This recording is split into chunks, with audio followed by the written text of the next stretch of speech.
The book of Psalms, Psalm 77, recalling the wonders of God. I cried unto God with my voice, even unto God with my voice, and he gave ear unto me. In the day of my trouble I sought the Lord. My sore ran in the night, and ceased not. My soul refused to be comforted. I remembered God, and was troubled.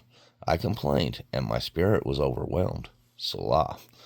Thou holdest my eyes waking. I am so troubled that I cannot speak. I have considered the days of old, the years of ancient times. I call to remembrance my song in the night. I commune with my own heart, and my spirit made diligent search. Will the Lord cast off forever? And will he be favorable no more? In his mercy, clean gone forever? Doeth his promise fail forevermore? Hath God forgotten to be gracious? Hath he in anger shut up his tender mercies? Selah. And I said, This is my infirmity, but I will remember the years of the right hand of the Most High. I will remember the works of the Lord. Surely I will remember thy wonders of old. I will meditate also of all thy work, and talk of thy doings. God's greatness and goodness. Thy way, O God, is in the sanctuary. Who is so great a God as our God? Thou art the God that doest wonders. Thou hast declared thy strength among the people. Thou hast with thine arm redeemed thy people, the sons of Jacob and Joseph. Selah. The waters saw thee, O God. The waters saw thee. They were afraid. The depths also were troubled. The clouds poured out water. The skies sent a sound. Thine arrows also went abroad. The voice of thy thunder was in the heaven. The lightnings lightened the world. The earth trembled and shook. Thy way is in the sea, and thy path in the great waters, and thy footsteps are not known. Thou leddest thy people like a flock by the hand of Moses and Aaron. The book of Psalms, Psalm 78. Teach children God's law. Give ear, O my people, to my law. Incline your ears to the words of my mouth. I will open my mouth in a parable. I will utter dark sayings of old, which we have heard and known, and our fathers have told us. We will not hide them from their children, showing to the generations to come the praises of the Lord, and his strength, and his wonderful works that he hath done.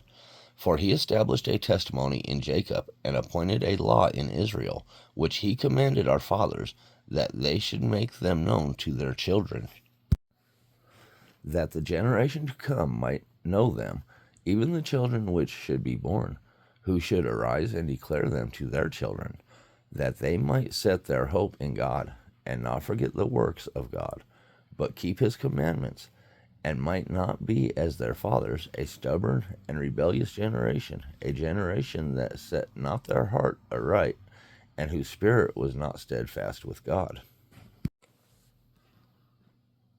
God's great and marvelous works. The children of Ephraim, being armed and carrying bows, turned back in the day of battle.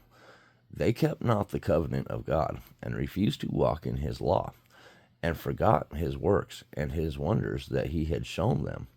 Marvelous things did he in the sight of their fathers, in the land of Egypt, in the field of Zoan. He divided the sea, and caused them to pass through. He made the waters to stand as an heap. In the daytime also he led with a cloud, and all the night with a light of fire.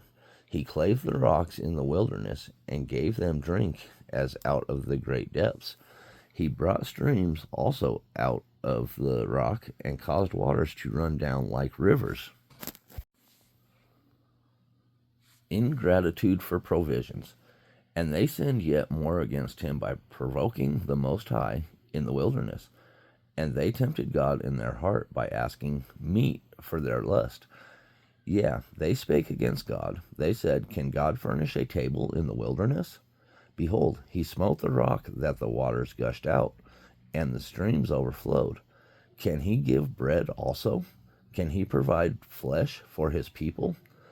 Therefore the Lord heard this, and was wroth.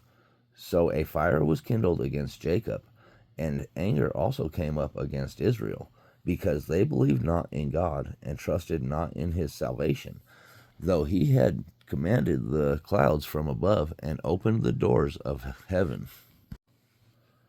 Man did eat angels' food. He sent them meat to the full. He caused an east wind to blow in the heaven, and by his power he brought in the south wind. He rained flesh also upon them as dust, and feathered fowls like as the sand of the sea. And he let it fall in the midst of their camp, round about their habitations. So they did eat, and were well filled, for he gave them their own desire.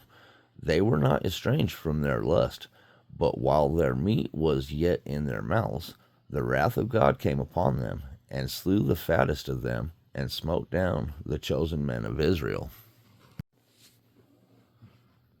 A plea for God's mercy. For all this they sinned still, and believed not for his wondrous works. Therefore their days did he consume in vanity, and their years in trouble. When he slew them, then they sought him, and they returned and inquired early after God. And they remembered that God was their rock, and the high God their Redeemer. Nevertheless they did flatter him with their mouths, and they lied unto him with their tongues. For their heart was not right with him, neither were they steadfast in his covenant. The compassionate God. But he, being full of compassion, forgave their iniquity, and destroyed them not. Yea, many a time turned he his anger away, and did not stir up all his wrath. For he remembered that they were but flesh, a wind that passeth away, and cometh not again. How oft did they provoke him in the wilderness, and grieve him in the desert? Yea, they turned back and tempted God, and limited the Holy One of Israel. God's miraculous deliverance. They remembered not his hand, nor the day when he delivered them from the enemy, how he had wrought his signs in Egypt, and his wonders in the field of Zoan, and had turned their rivers into blood, and their floods that they could not drink. He sent divers sorts of flies among them, which devoured them, and frogs, which destroyed them. He gave also their increase unto the caterpillar, and their labor unto the locust. He destroyed their vines with hail, and their sycamore trees with frost. He gave up their cattle also to the hail, and their flocks to the hot thunderbolts. He cast upon them the fierceness of his anger, wrath, and indignation, and trouble, by sending evil angels among them. He made a way to his anger. He spared not their soul from death, but gave their life over to the pestilence,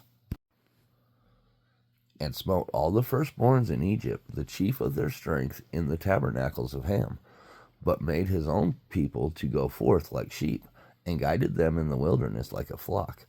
And he led them on safely, so that they feared not, but the sea overwhelmed their enemies. And he brought them to the border of his sanctuary, even to this mountain which his right hand had purchased. He cast out the heathen also before them, and divided them an inheritance by line, and made the tribes of Israel to dwell in their tents. Yet they tempted and provoked the Most High God, and kept not his testimonies, but turned back and dealt unfaithfully like their fathers. They were turned aside like a deceitful bow, for they provoked him to anger with their high places, and moved him to jealousy with their graven images. When God heard this, he was wroth, and greatly abhorred Israel, so that he forsook the tabernacle of Shiloh, the tent which he placed among men, and delivered his strength into captivity, and his glory into the enemy's hand. He gave his people over also unto the sword, and was wroth with his inheritance. The fire consumed their young men, and their maidens were not given to marriage. Their priests fell by the sword, and their widows made no lamentations. God remembers his people. Then the Lord awaked as one out of sleep, and like a mighty man that shouteth by reason of wine, and he smote his enemies in the hinder parts. He put them to a perpetual reproach. Moreover, he refused the tabernacle of Joseph, and chose not the tribe of Ephraim, but chose the tribe of Judah, and the Mount Zion, which he loved. He built his sanctuary like high palaces, like the earth which he hath established forever. He chose David also his servant, and took him from the sheep's fold. From following the ewes, great with young, he brought him to feed Jacob his people, and Israel his inheritance. So he fed them according to the integrity of his heart, and guided them by the skillfulness of his hands.